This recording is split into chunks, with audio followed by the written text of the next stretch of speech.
Olá, queridos irmãos, a graça e a paz do Senhor Jesus Cristo. É motivo de gratidão a Deus estar aqui, esta oportunidade para ministrarmos mais uma aula desta excelente revista que fala do corpo de Cristo, a origem, a natureza e vocação da igreja no mundo. E vamos hoje desfolhar a lição 5, que o tema dela é a missão da igreja de Cristo. E esta lição tem no seu texto áureo Atos dos Apóstolos, capítulo 2, no seu versículo 42, que diz o seguinte: E perseveravam na doutrina dos apóstolos, e na comunhão, e no partir do pão, e nas orações.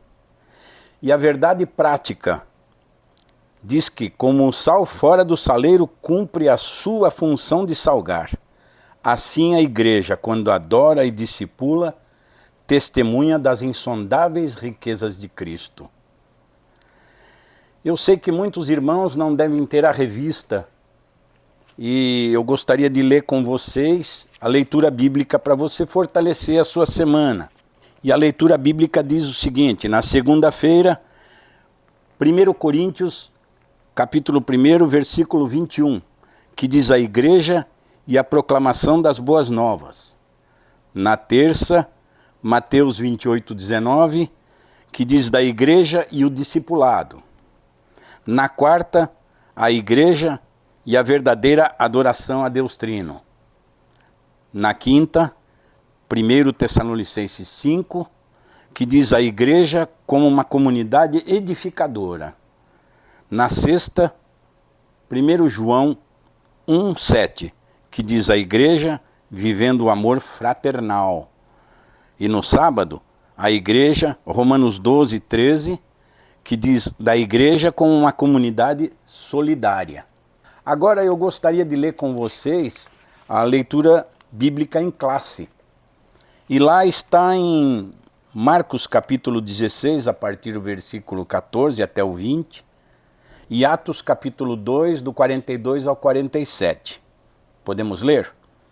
Finalmente apareceu aos 11, estando ele assentado juntamente, e lançou-lhes em rosto a sua incredulidade e dureza de coração, por não haverem crido nos que tinham já visto ressuscitado. E disse-lhes: Ide por todo o mundo, pregai o evangelho a toda criatura.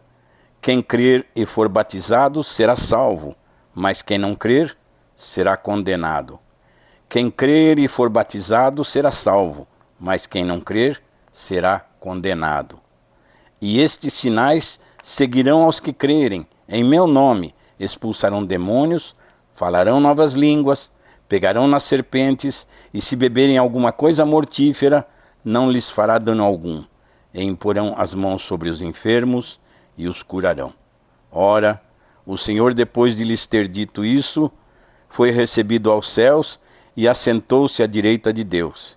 E eles, tendo partido, pregaram por todas as partes, cooperando com eles o Senhor e confirmando a palavra com os sinais que se seguiram. Amém. Em Atos capítulo 2, a partir do 42, diz: E perseveravam na doutrina dos apóstolos, e na comunhão, e no partir do pão, e nas orações. Eu vejo aqui 3 ensinamentos nesse versículo tão lindo. Na comunhão, no partir, que eu gostaria até de falar, no repartir o pão, e nas orações, ou seja, orando sem cessar, o que Jesus pede, ser fraternal com os irmãos e os mais carentes, e na comunhão entre a igreja. Então esse versículo ele já mostra nos ensina essas 3 coisas.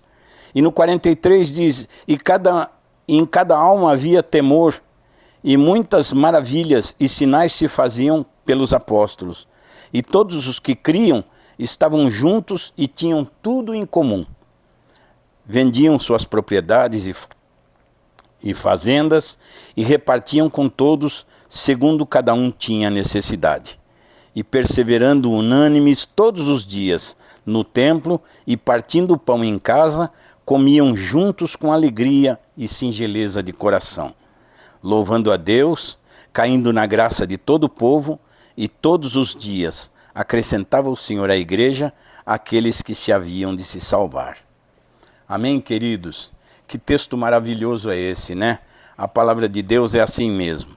Nesse plano de aula a gente pode ver o propósito de nos aprofundarmos nesse estudo, queridos irmãos. E para fazer isso, para nos aprofundarmos, porque a palavra-chave desta revista, amados, é a grande comissão. Então estava eu preparando esta lição e olhei lá em Mateus capítulo 28, a partir do versículo 18 até o 20, e ali diz o seguinte: chegando-se Jesus, falou-lhes dizendo: é-me dado todo o poder no céu e na terra. Portanto, ide e fazei discípulos de todos os povos, batizando em nome do Pai, do Filho e do Espírito Santo, ensinando-os a obedecer a todas as coisas em que eu vos tenho mandado. E certamente estou convosco todos os dias, até a consumação dos séculos. Amém. Queridos, esta é a grande comissão. A palavra-chave desta revista é a grande comissão. E esta é a grande comissão. Vou repetir. Esta é a grande comissão. A igreja, irmãos, é o grande método de Jesus para alcançar o mundo. Não existe outro método. Não existe outra maneira. Não existe outra fórmula. Este é o grande método de Jesus para alcançar o mundo. Não existe outra ideia. A ONU não pode evangelizar. Os governos não podem evangelizar. As instituições financeiras, sociais e políticas também não podem evangelizar. Esta obra é dada para a igreja. Esta obra é da igreja. E Jesus mandou fazer discípulos. E ele nos alistou para fazer a maior obra de resgate deste mundo, queridos. Amados irmãos, estamos vivendo dias difíceis. A humanidade está muito corrompida.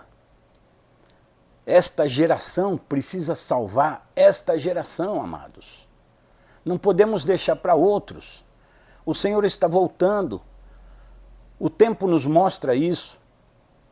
Esse mundo já não está nos dando motivo para nos alegrarmos ou confiarmos em alguma coisa. A alegria do Senhor é a nossa força, e a única alegria nossa é estar em Cristo. Esse mundo, irmãos queridos, está vivendo dias muito difíceis. Muito difíceis. A igreja perseguida, mais uma vez como antigamente, a igreja muito perseguida, a igreja se dividindo, se fragmentando no meio cristão. Dias de muita violência. A violência hoje está em vários aspectos. Violência social, violência moral, violência financeira, violência política, violência eletrônica, violência até espiritual. Irmãos, e todas estas coisas ainda têm a ganância das pessoas, o ódio, a falta de amor ao próximo. E todas estas coisas nos trazem a tribulação na igreja. E todas essas coisas nos levam a enxergar que o tempo de levar luz a este mundo é agora. Não podemos deixar para amanhã. O tempo urge. Jesus está voltando, queridos. Pense nisso, amado. Pense nisso.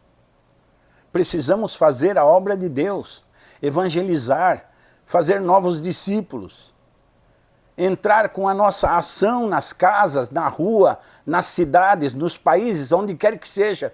Hoje é hora, é tempo de fazer isto agora. Evangelismo. Evangelismo. Porque a grande comissão nossa é agora. É esta geração que vai salvar a próxima. Ou esta. Não podemos deixar para a próxima. E esta revista, amados, ela mostra para nós que na primeira parte aqui, dessa revista, dessa lição, eles pedem aqui um testemunho. E esse testemunho que seja um testemunho impactante.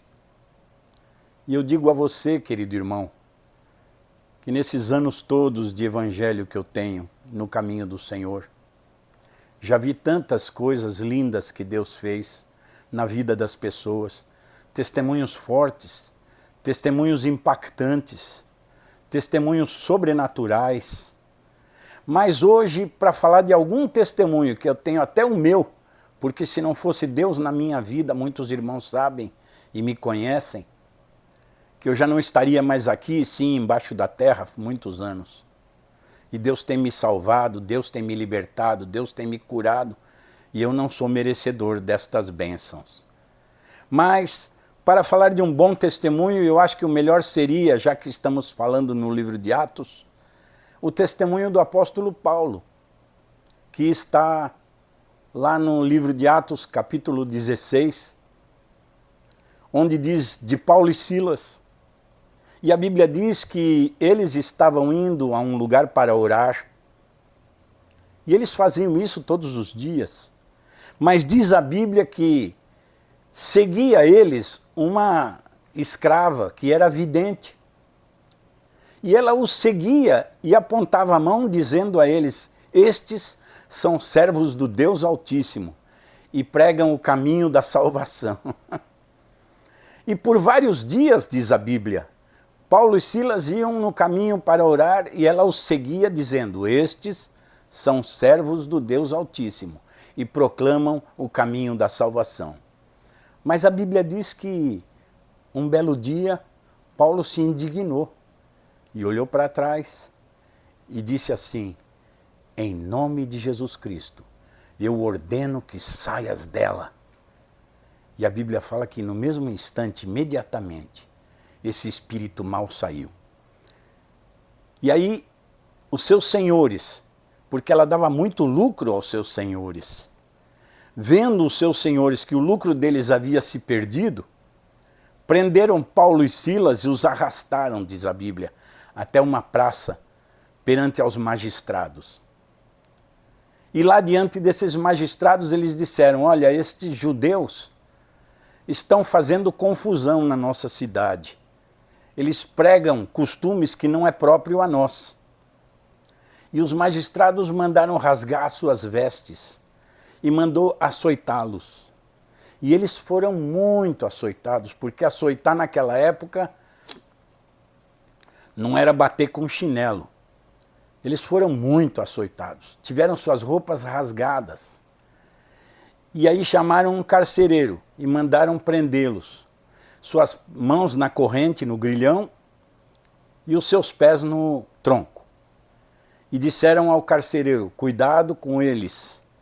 E diz a Bíblia que eles foram presos no cárcere interior. Irmão querido, o cárcere daquela época não era a prisão de hoje, com jogar bola, tomar sol, saidinha em época de festa. Quando fala do cárcere interior, queridos, eles foram jogados num lugar profundo, escuro e sujo. Mas a Bíblia diz o seguinte, que perto da meia-noite, Paulo e Silas começaram a orar e cantar hinos de louvor a Deus. E aí entra uma palavra do Senhor na Bíblia, que Deus habita no meio dos louvores. E a palavra diz que sobreveio ali um terremoto tão violento, tão grande, que abalou as estruturas, os alicerces da prisão. E as portas se quebraram e caíram, e os grilhões e os troncos foram soltos, e aqueles homens podiam fugir. Mas a Bíblia conta que o homem que estava tomando conta, o carcereiro, e eu me ponho no lugar do carcereiro agora para fazer uma análise com vocês, irmãos, porque eu faria isso como humano. Primeiro aquele carcereiro viu aqueles homens apanhando, suas vestes rasgadas, lançados dentro de um cárcere profundo. E eles começam a cantar e louvar a Deus. E aquele homem deve ter pensado, que tipo de gente é essa que apanha e canta? Que tipo de gente é essa? Agora ele vê aqueles homens que tinham chance de fugir e sair dali. E ele era responsável, naquela época, carcereiro era responsável pelos presos. Se eles fugissem, ele sofreria tortura até a morte. Para não passar por essa situação, o que ele fez? Ele sacou a espada, desembainhou ela, colocou no seu peito, e quando ele foi enfiar no seu peito, Paulo e Silas apareceram e ele disse, não faça isso, estamos todos aqui. E mais uma vez eu acho que a mente daquele homem gerou essa pergunta, que tipo de gente é essa que primeiro apanha e canta? Agora ele pergunta de novo, que tipo de gente é essa que tem oportunidade de fugir, mas volta para me salvar? Que tipo de gente é essa?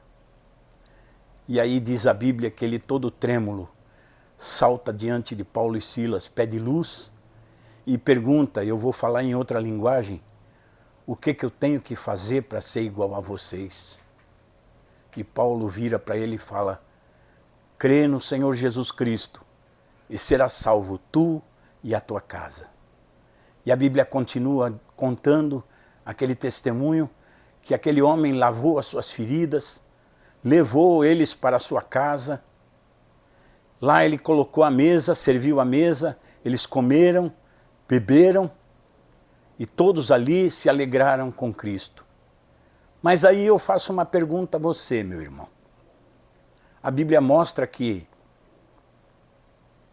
Paulo e Silas não tinham pregado a palavra de Deus para aquele homem se converter. Amém? Aquele homem se converteu, sabe como? Vendo as atitudes de Paulo e Silas. Aquele homem se converteu vendo a postura de cristão verdadeiro de Paulo e Silas. Aquele homem se maravilhou com essas atitudes que são próprias daquele que é cristão, porque o próprio apóstolo Paulo diz isso, sede meus imitadores, como eu sou de Cristo.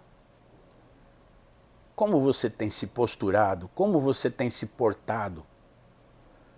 Como você tem se mostrado a este mundo como verdadeiro cristão, irmão?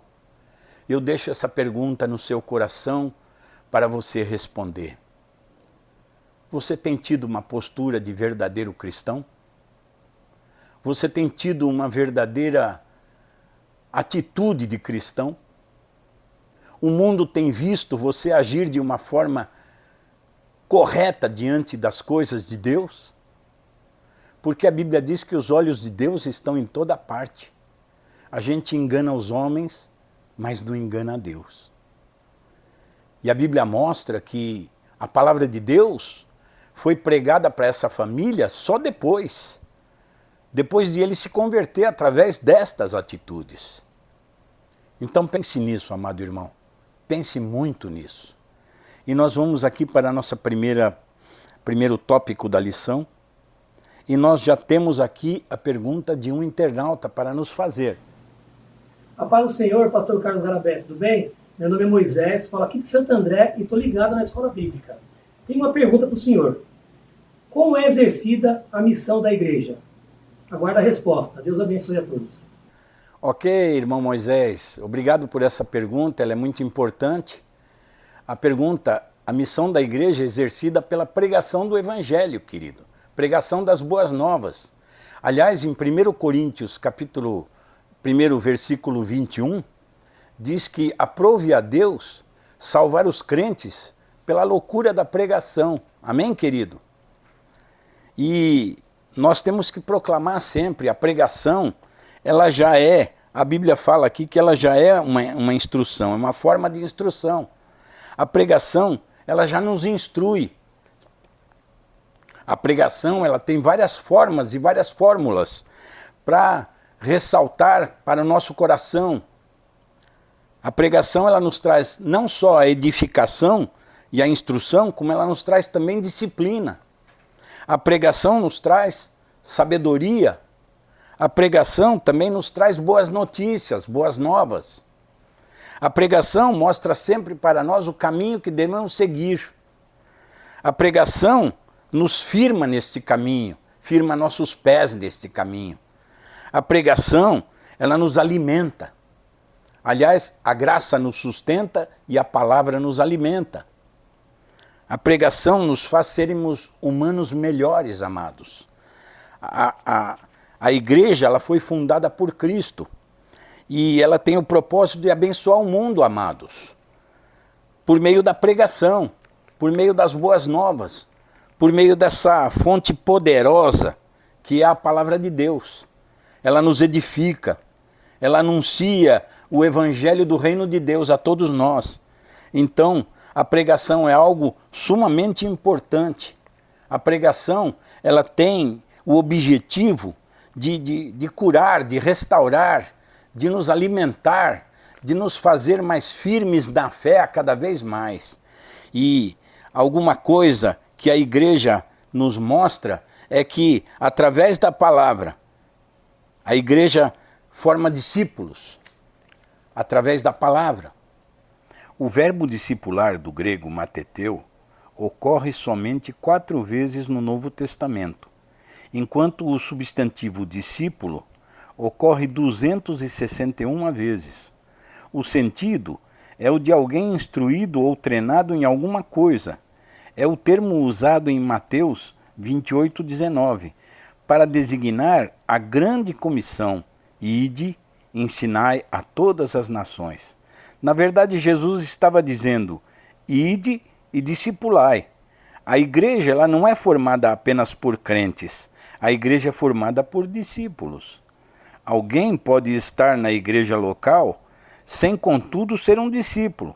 Este alguém que é capaz de reproduzir e passar para outro o que aprendeu e vive por meio de Cristo Jesus. Chegamos ao final desse primeiro tópico, irmão, e a sinopse desse tópico diz que a igreja fundada por Cristo tem o propósito de abençoar o mundo por meio da pregação do evangelho e do discipulado em palavras e ações.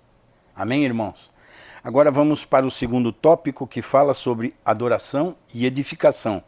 E nós já temos um internauta na linha. Olá, pastor Carlos, tudo bem? Pastor, eu sou Vaneide Lima, falo aqui de São Caetano do Sul. Estou sempre ligada na escola bíblica e venho pedir que o senhor me explique, pastor, o que é adoração.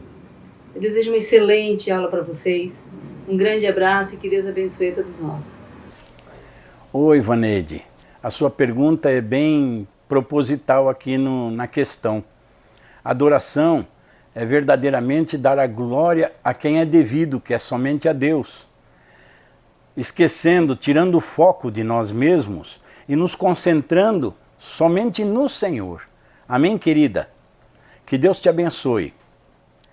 E falando neste tópico, amados, uma comunidade adoradora, no contexto bíblico, a adoração significa exatamente o que eu acabei de falar, dar a glória devida somente a Deus. Amém? Tem a ver com a nossa maneira de ser, de agir, de viver. Adoração é viver a vida para Deus. Adoração é dar a vida para Deus. Esse é o sentido do termo grego, né? Latreia, traduzido como adorar. O apóstolo Paulo roga para a igreja que apresente a Deus o seu corpo em sacrifício vivo, né? Agradável, santo a Deus, que é o culto racional nosso, amados. Adoração é isso. E existem, amados, várias formas para nós adorarmos, várias maneiras para adorar. Ir à igreja, frequentar os cultos. Já falei da conduta, que é um método de adoração a Deus. Os nossos princípios, os nossos valores morais, os nossos valores sociais, tudo isso leva à adoração a Deus. Amém, queridos? Adoração a Deus é ser dizimista fiel. Adorar a Deus é ser generoso, é ter um coração generoso. Isto tudo engloba a adoração a Deus. Nós temos que ter uma vida santa, regrada diante de Deus, como eu falei lá no começo, este mundo não nos dá mais motivo para nos alegrarmos, querido. Adorar a Deus é se alegrar naquele que nos criou. Adorar a Deus é se alegrar naquele que cultiva no nosso coração benefícios que vão nos trazer paz, serenidade, alegria, prosperidade, todas estas coisas que nos edificam, que nos trazem crescimento espiritual. Amém, amados? Uma comunidade edificadora. A igreja é uma comunidade proclamadora, adoradora e edificadora. A palavra grega oikodomé, traduzida como edificar, é usada no seu sentido literal, de como construir um edifício, e metaforicamente no sentido de crescimento espiritual. No primeiro sentido, é usada por Jesus em referência à casa edificada sobre a rocha, lá em Mateus 7:24. E no segundo sentido, em Efésios 4:12. Nesta última referência, o apóstolo Paulo diz que Deus pôs na igreja apóstolos, profetas, deu outros evangelistas, mestres, pastores, para a edificação do corpo de Cristo. Este, por exemplo, é o objetivo dos dons espirituais que trazem edificação à igreja. Assim, quem fala línguas em público sem interpretação, edifica-se a si mesmo, mas não edifica a igreja. Quem não entendeu o que foi dito, dessa forma, o apóstolo Paulo exorta os crentes a buscarem a edificar-se uns aos outros. Como diz 1 Tessalonicenses 5:11. Vamos ler? E o versículo diz: pelo que exortai-vos uns aos outros, e edificai-vos uns aos outros, como também estáis fazendo. Amém? E o final desse tópico, a sinopse diz o seguinte: a genuína adoração e edificação mútua é fruto de uma vida de devoção e serviço a Deus em contínuo crescimento. Amém? O terceiro tópico fala sobre comunhão e socialização. E queridos, nós já temos mais um internauta para fazer uma pergunta.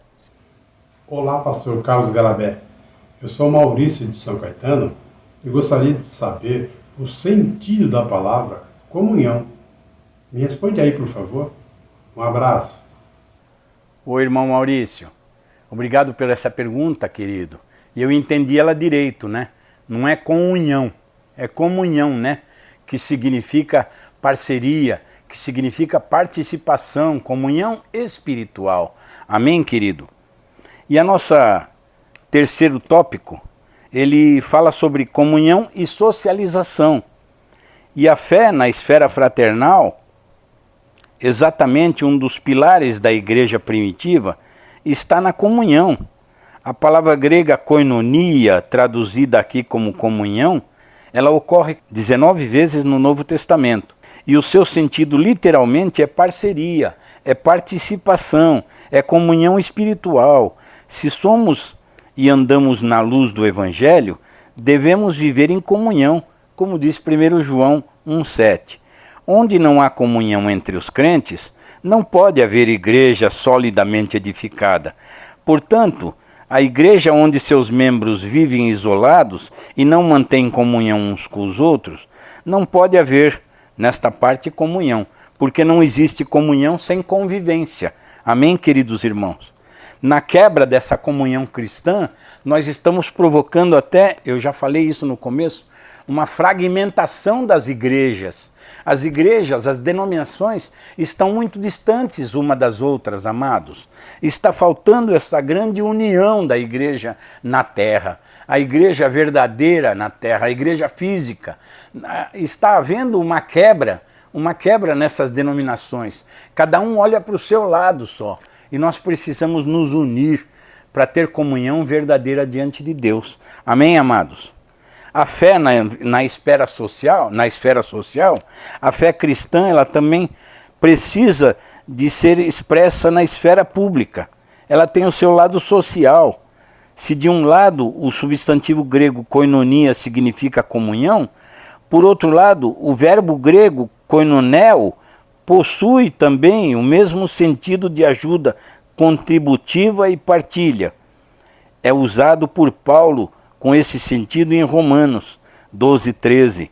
O sentido nesse texto é o de socorrer aos pobres, irmãos, os mais carentes, os mais necessitados. A igreja precisa sempre olhar para esse lado, queridos. Precisamos, como igreja verdadeira na terra, socorrer os mais carentes, socorrer aqueles mais necessitados, porque não tem lógica para nós que modelo de igreja seríamos nós se quando muitos ou quando poucos têm muitos e muitos têm pouco. Não tem lógica isso para a igreja. E o apóstolo Paulo, lá em Tiago 2, 15 e 16, ele nos exorta exatamente a isso. Amém? Precisamos atentar para esse detalhe.